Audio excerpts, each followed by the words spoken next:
I am here today talking with my friend Pappy Smith. All of you know who he is. Everyone has been touched by him in some way. He has probably made a beverage for you multiple times. Pappy is the general manager over at the Palm Springs Cultural Center, aka the Camelot Theaters. So I would like you to sit back and enjoy my conversation with Pappy Smith. Hey, buddy. How's it going? Hey, it is going. It is go. Hey, do you have something to drink this morning? Anything? Oh yeah. Oh, what do you? I always got to keep my Pepsi products going. Oh, you do enjoy the Pepsi, don't you? Good for you. Well, here's looking at you on this fine day. How are you doing? I'm doing great. I'm just excited about the weekend and everything we got coming up. Well, that's awesome. You let's talk a little bit about you first, my friend. Where did you grow up? I grew up in Indianapolis, Indiana. So you're Midwest like I am. I mean, Yeah. So so there's a transition. Somehow you came out to Palm Springs. So what's that journey for you? How did that all happen? Well, I was that little kid who was probably a little ADHD, but guys our age, they didn't hop us up full of drugs at that time. So in kindergarten, they started giving me special art classes every day. So I got a complete and real classical training in the arts. I started painting oil painting when I was, 8 or 9. And I went on a field trip when I was in 7th grade to the Art Museum in Chicago. And my teacher tapped me on the shoulder and said, this is a college. And that was it for me. I spent every waking moment until I graduated high school with the express goal to go to the School of the Art Institute of Chicago. And I bounced. I fell in love with it. I always tell kids, I'm like, you remember Ferris Bueller's Day Off? Well, that's where I went to college. And it was just an amazing experience. I'm from Indiana. Chicago wasn't the vibe for me. I don't like the concept of looking at everybody as predator or prey. I'm a city boy with a little bit too much country in me, and I'm a country boy with a little too much city in me. So me and my brother one night, there was a hate crime a couple blocks from our house. And I come home and I've got ice in my mustache and he's crying and we were like, we're out. We opened up a map, threw our finger down and landed on Chino, California. We packed up everything we owned in a Ford Escort and we were out here 4 days later. We just dropped everything. Neither one of us had been farther west than the Mississippi River by that time. And it was the greatest thing I ever did in my life. And you've been ever since then? Well, back and forth. Oh. Ironically, I majored in art history. I was that guy when everyone was learning computers, I was learning how to paint fresco. And all of my roommates, all my friends were all film majors. So when I first got out to California, I got commissioned a mural at a coffee shop I was doing. And one of my morning regulars every day would come in, get his coffee, talk to me about art. And he came in one morning and said, do you want a job in Hollywood? You have to answer me right now and get in the car. My boss looked at me and said, well, if it doesn't work out, you can always come back. So I hopped in the car, and the next thing I know, I was at a script supervisor's meeting with a highlighter in my hand, and I started doing a set decoration, lead man, prop master, and it just went from there. Well, that sounds exciting. I got a severe spinal infection and lost everything. So I moved back to Indiana, did that for a couple of years, and then got my ass right back out here. And then it's so funny because it's not really in my personality type. The USS Cole was bombed. I got a weird spur up my butt, and I enlisted in the Navy. And after I finished my hitch, I ended up back in Indiana. Took me a couple of years there, and I moved right back to California. It's part of my blood. I mean, I'm a Hoosier by birth, but I'm a Californian by choice. I kind of took a manifest destiny and embraced it. And it sounds like it keeps sucking you back. So, I mean, that's why you're here. Right. So. But I met my wife out here in the desert. I got my mom to move out here. My brother and his husband live in San Diego, and I'm just one by one working on the rest of my family. That's awesome. When did Palm Springs enter? I was in San Diego. I love San Diego. I lived in San Diego for years and years and years. And the company that we worked for, when the housing boom, I was a landlord actually at the time. We were buying properties, flipping them around into rentals. And when the housing market burst, I thought, well, maybe I'm about to go back to the Midwest for a little bit. So I came out here to visit a couple of my friends who were, God love them, really old gay men. And they were like, you're a sissy. Give me your resume. Throw your resume out here in the valley. And I'd never even entertained the idea. So I did it. And I fell in love with this community. I fell in love with this valley. I never thought I would live in the desert. I came to California for the ocean.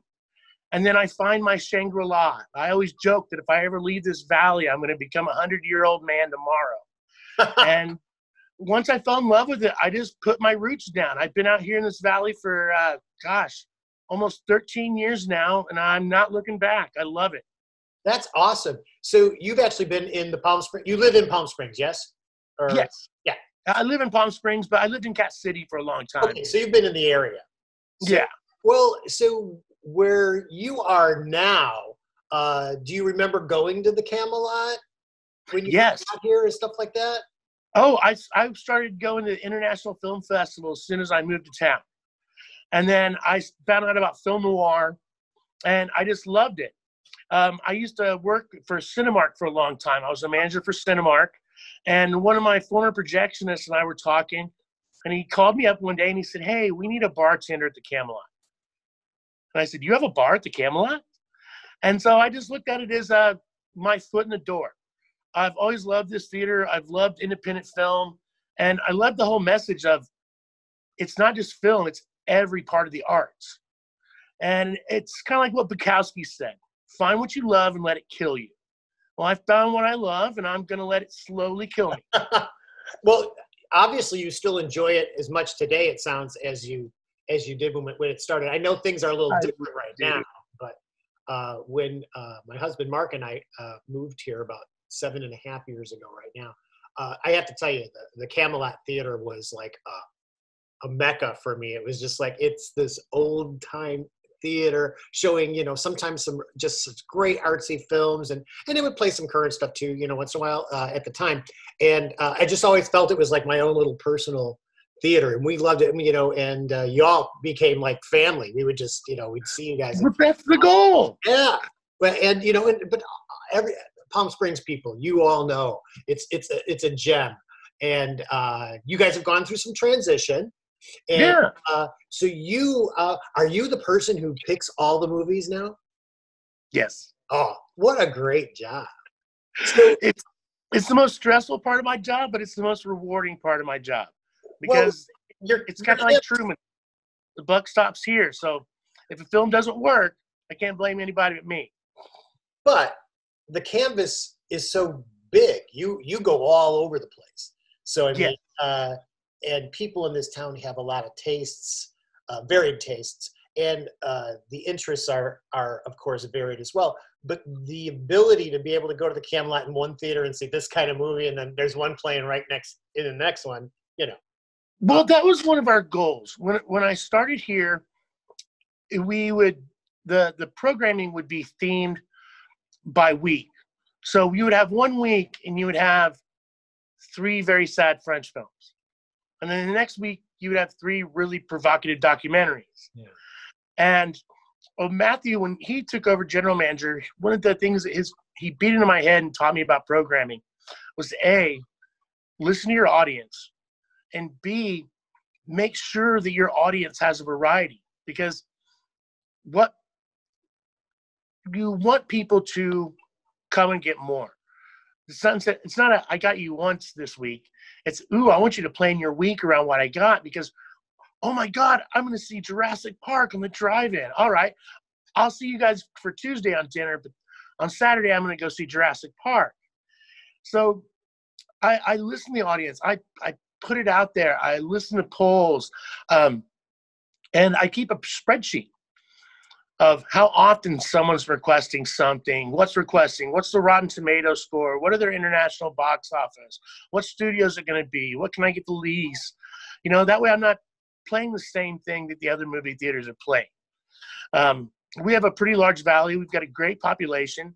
So all the theaters around here, we don't really look at each other as competition. Right. We're on the same page. Our whole job is to keep cinema alive. Yeah. So I look at what's playing on 5 other theaters in the valley. Well, they've got that. We don't need to do that. What's the gem that we're not getting here? Right. And that's what I always try to search for. So you've always got your feelers out all the time. And what you do is you give the Palm Springs audience some choices. And yes, that's the goal. And I would go and see things just because it was at the Camelot and something might pique my interest a little bit. I definitely have learned to love foreign films better because, when you have to read, you got to pay attention. So I don't fall asleep at all in foreign films. But like you said, you've got the film festivals, you've got the short festival, all those kind of things. And I just always sign up for it and want to go, and be a part of it. And you guys do such a great job of all of that. And, even though things are, on hold right now, as far as we all know in the theater world, you guys have done some stuff to maintain some business. Yes, and we're going to keep growing. So one of the things that is weighing on our hearts heavily is with the COVID shutdown, if you work your regular Joe 9-to-5 job, you've got an employment, you've got an extra $600, you've got a stimulus check. People in the arts aren't getting that. Live performers aren't getting that. Artists, filmmakers, chefs. The core of the creative talent of this valley is suffering. And so we're going to do whatever we can to help them. Right now, what I'm doing is I'm working on how to live stream a live performance inside Theater 1 out to the screen so we can do social distancing. We can do concerts. We can do drag shows. And that's going to be our goal. We're working with the Coyote Stageworks to start doing cabaret out in front of the theater. We're getting ready to work with comedian Shan Carr. She's going to film an interactive program. We're going to do it up on the screen. We're starting out with just the 3 movies a week. But we've got a lot of irons in the fire. We're going to be doing some special screenings for Cinema Diverse. And we're also going full bore into video on demand. So like if you go to our website right now, you have a link called Virtual Cinema. And you can rent a movie and have it all week long. Our idea is that there's so many amazing independent films coming out every month, but we only have 3 screens. We do a lot of live events. We're closed on Mondays and Tuesdays. So how do we help these filmmakers? How do we get their work out in front of people? And the way cinema's going right now is the time to actually apply video on demand. Universal's been in talks with AMC about releasing their films on video on demand the same day that they're released in theaters. Mm-hmm. And we're going to embrace that. We're going to leave our video on demand going all year long. We're going to keep doing our pop-up cinema all year long. It might not be 3 nights a week, but it'll be at least once a week, once a month, added screenings at festivals, things like that. So we're throwing it up against the wall, and if it sticks, we're going to go with it. If not, we're going to try something else. But the only way to know is we got to try it. So you've transitioned during this pandemic period to a drive-in theater, which Camelot is not a drive-in theater. No, it has been a surreal journey figuring this out. Well, when I first heard the concept of, you actually were the first one, I think, that told me about something like that. And then I've seen it in other places, not necessarily here, but people are doing these drive-ins. And to your point was, I think they were talking about doing some kind of shows or cabaret shows where people could still be there, but right. So how has that transition worked? Has the general community, are you always sold out? Because you've had some special events, and I think certain movies attract more than others. So, well, I think 2 factors are going on. A, people really want it, but B, because it is a new experience, and especially in a place that's not necessarily set up for a drive-in, you have hesitance towards the audience on that initial come and try. We've been selling screens out because it is a limited seating. But what will happen is, like this weekend, we sold a bunch of tickets to Terminator 1 and 2 as a double feature, but it reached 120. So half of the ticket holders didn't come. Now, the people that did come, they completely enjoyed it. The temperature drops significantly once the sun's down, and you can stay in your car and leave it running the entire time. And so we have basically split the audience. There's the car part, and then there's a part where you can bring your own chairs. You can sit in picnic tables that we rent. We have radios. And so when we first started it, we had the cars too close to that, and the noise had an effect. Well, we learned from that. Sure. Oh, well, we go into the parking lot, and we found each and every space that has an obstructed view. We eliminated those. And every single weekend we've done this, we learn something new about it from the audience perspective so we can change it. And this just keeps growing and growing. So how does it actually work? You've got a number of spaces that you can allow cars to be put in. Yes. It sounds like you need to have a reservation to reserve a spot. Is that true? Yes. Well, what it is I call it campground style. So you reserve a spot in your row, and then that row is first come, first served. Okay. We realized in the first couple weekends we were doing it, everyone could pick their own spot. And what we really quickly realized is as people were buying the spots, they weren't thinking about the spots behind them. So I can't have a big V8 truck in the front row in the center. Right. So we adapted. We have a tier that's $40 seats, and then we have $30 and $15. Now, this is per car, so you can put 8 of your friends in the car and come. It's only going to cost the total of that. Right. Right. And so we had to have a higher ticket price because for one of the first times, we let people bring their own food and beverages to the theater. Oh. So you could go and order a pizza and bring a cooler full of snacks and drinks for you and your family, because that was part of the fun of going to the drive-in when we were kids.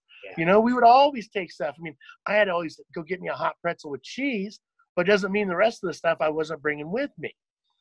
So if you want to keep it real affordable, you can bring your own chair, like a camp chair, and it's $10. So it's been turned out really fun. How do they get to listen to it? Oh, everything is done over FM radio. We do everything on 101.1. And so we have speakers, we have radios on the tables, and then we have these kitschy little handheld radios that you can rent for $5 if you want a little more stereophonic sound, or you want to rent a radio in your car instead of leaving your car running. Ah, I see.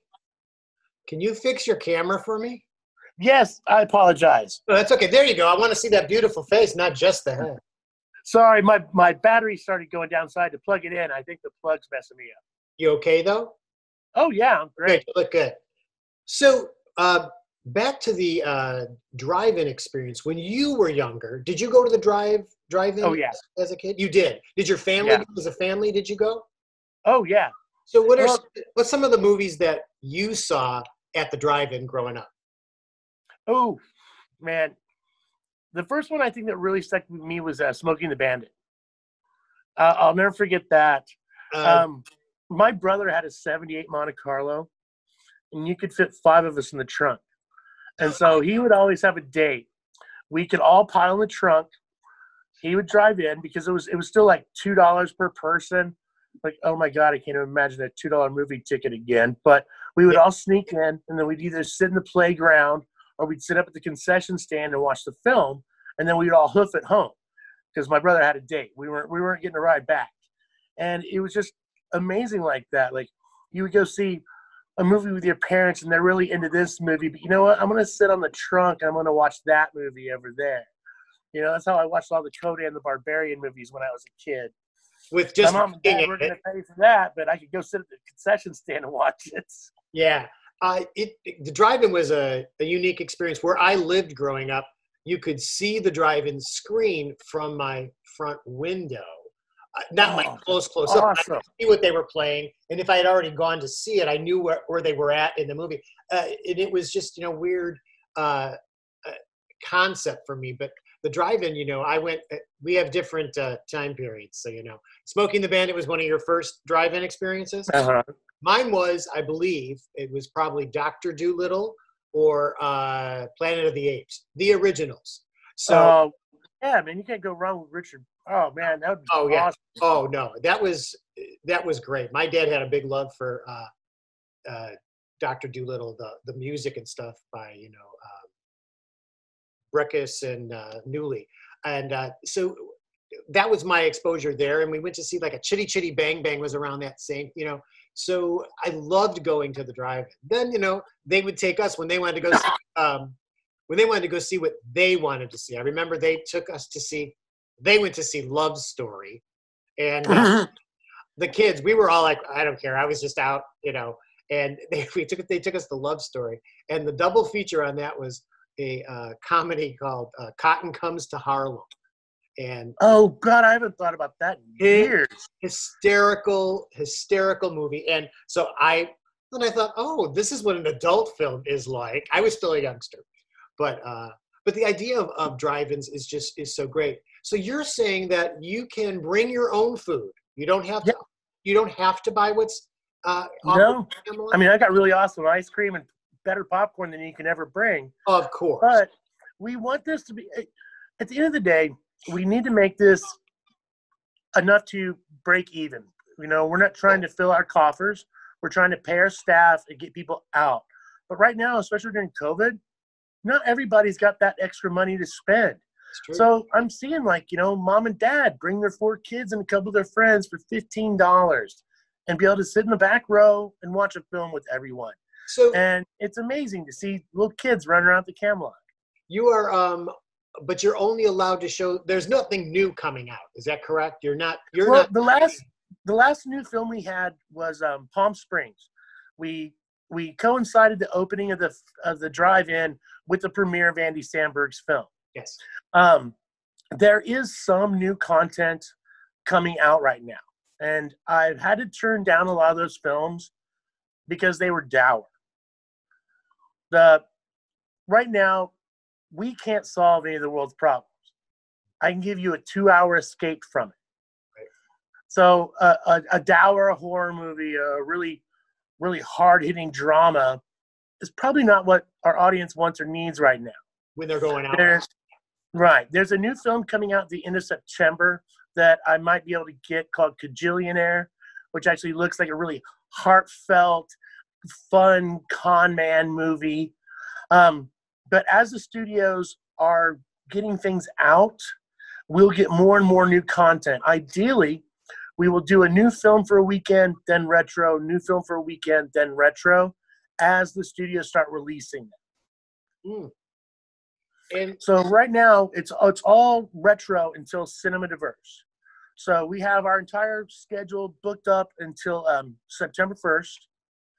And then on the first weekend of September, we have got the new documentary about Pierre Cardin coming out.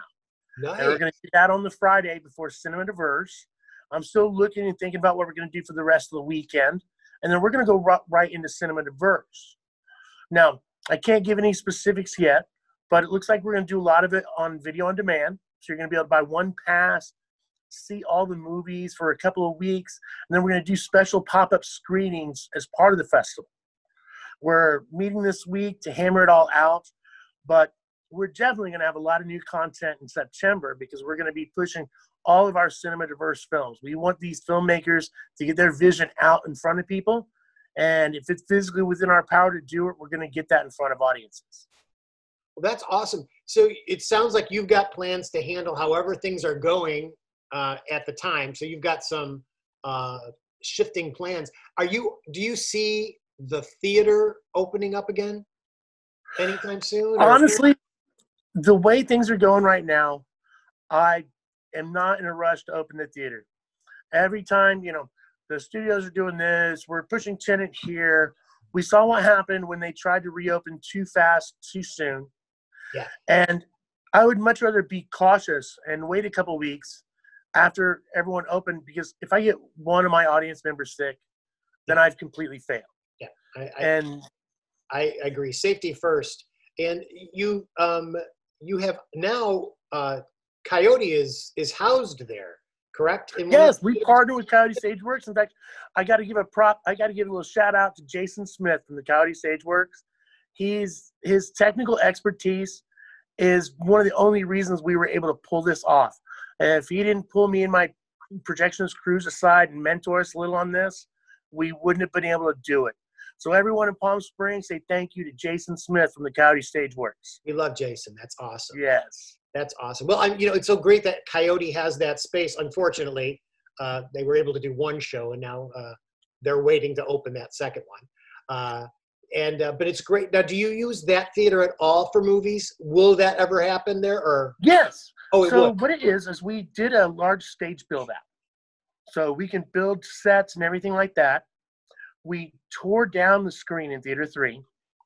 We put stage doors where the screen was, built a proper green room behind the screen, and then we bought a screen that lowers down. Oh, I see. So whenever you need it. If they're not doing that for festivals or in the weeks when they're not building up the sets, we lower the screen and play films in there. Nice. And then when we're doing the sets and everything, we just raise the screen up, manual curtains, and that way they have entrance and egress on the stage. Super. We and then in Theater 1, your biggest theater, the things and I've actually participated. I know that Modern Men, we've done concerts. Absolutely. It's not. I will say it's not an ideal concert hall, but it worked. Yeah. I know it wasn't easy, and I know there were technical issues, but it's great that cultural center and that Camelot Theater can be utilized in various ways for some of these organizations like Coyote, Modern Men, and right. It's great that you guys are on board, obviously, and you're so good to work with. I mean, you guys are just the sweetest. Well, thank you. Well, it's true, and it's like our own hometown little center. And I really hope that it continues. Are there ways to? Do you guys have some kind of fund set up? Are people encouraged to send money over? Is there a donation? Because we are a 501c3, we always encourage donations. In fact, if it's a little plug, if you go to our Palm Springs Cultural Center.org, there is a donate button there, and any help is appreciated. Yeah. But we realize that, especially in the arts, right now with COVID, everybody and their brothers doing fundraisers. Everybody's asking for help.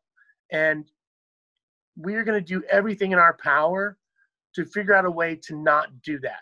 We should be the ones out helping people instead of the ones asking for help. Well, so right now, we're just trying to figure out how to get the unemployed in the arts in this valley back in business and back doing things. It's ironic that the thing that is keeping everyone during this time going is the arts. They're watching TV. They're watching all these exactly. And it's the one thing that gets defunded, yes. Programs. But it just it amazes me that it's kind of full circle. But you're right. We do need to do that. And if it wasn't for the arts and the people in the arts, I don't know how any of us would get through all of this. I mean, it's difficult. It'd be like a Kafka novel, man. Well, a little heavy, yeah. The what is your favorite movies to watch? Are you like your taste? What is yours? It's a kind of ironic, but as a historian, I love a really good period piece. But if I sat down and honestly look at my viewing habits, I'm just completely smitten with sci-fi, and I am a whore for documentaries. Oh, I love documentaries. The truth is always stranger than fiction, and documentaries are where it's at for me. It's definitely my guilty pleasure. I do a lot of watching that now, here on Netflix or whatever. I always go to the documentaries and pop a couple in. You guys have had some great things there. And I hope everything comes back soon, but you guys are doing your very best. I mean, you haven't had the bar open, have you? No, that's one of those things. We're probably going to wait till Cinnamon because we're doing with automobiles. We're not selling alcohol. Oh. Well, the ABS told us they were like, normally we could cordon it off, but even though it's socially distanced, even though everyone's here for a while, it's still serving alcohol in the car. And we were like, that's actually probably pretty smart. So if you bring a bottle of wine in your car, I don't see anything, but I can't sell alcohol. Gotcha. My wine cooler can go into my little cozy right next to me in the car if I want it. A large iced Starbucks drink, you can fit an entire bottle of wine in that. Me and a little Merlot have done a street fair a few times. Very nice. And then what you had as well that was going on there is the Among Friends series. Eddie has done a remarkable job of getting people back into the theater. I mean, I have gone to see, the same movie multiple times because it's on the big screen and you're with all these crazy people. And right, it's a visceral experience. It's great. It's not everyone's cup of tea. I enjoy it. So I do too. And so they're taking a break from that too right now, I'm sure. So that's but those are the things that we really loved about and do love about the Cultural Center in Camelot. Well, one of the things about the Among Friends events, they are the exact opposite of social distancing. Oh, yeah. I mean, let's get in there. Let's have some fun. Let's turn Xanadu into a disco. Let's have a Renaissance fair. So Eddie putting the brakes on those for a little bit is probably the smartest and safest move. But if you follow him on Facebook, he's already looking for recommendations for the fall. So I'm just curious. I can't wait to see what he has coming up for us next because they're going to be amazing. It's great. I can't wait for it. It's going to be fun. Well, I want to thank you so much for chatting with me and giving us all this wonderful information, learning a little bit more about my friend. Where did the name Pappy come from? Okay. My wife gave me the nickname Pappy because I have dentures. Okay. I lost my teeth in the Navy. And so I'm Eric when I have my teeth in, and when I have my teeth out, I'm Pappy. And so all of my friends started calling me Pappy. And it just kind of stuck. And I'm like, a Navy guy being called Pappy, I grew up on Baba Black Sheep Squadron. I'm completely cool with this. But yeah, that one, my wife gave it to me offhanded one night, and it just stuck. So from now on, I'll always be Pappy. It's wonderful. I mean, people know. I mean, I don't know that many Pappies, so when I say Pappy, people know who I'm talking about here in town. Right. So it's awesome. Well, Eric, thank you so much for visiting with me today. Oh, you're always welcome to. Thank you, and I just love everything that you guys are doing. I'm so glad that you have found a venue or venues to keep things alive here in Palm Springs. And I really look forward to the time I can visit you in the theater again as well. But until then, absolutely, we'll see you on the outside doing your thing. I had a question for you. Can you just drive in off the street without making a reservation? Do you have anything in play for that? Yes. Oh, we're selling all the tickets through Eventbrite. So if you pull up, we can take care of your sales right then and there. If you want to come and do your $10 spot and you totally forget your chair, I got some really cool folding Cultural Center chairs we have for sale and for rent. And we're going to take care of you. We're going to get your butt in front of a movie and you're going to have fun. Well, that's awesome. Thanks so much for being part of the community the way you are. You are beloved. And without a doubt, everyone enjoys their experience over at the Cultural Center. I appreciate it. Thank you so much. All right, my friend. Well, you take care, and we'll talk to you soon, okay? All righty. Bye, guys. Yeah.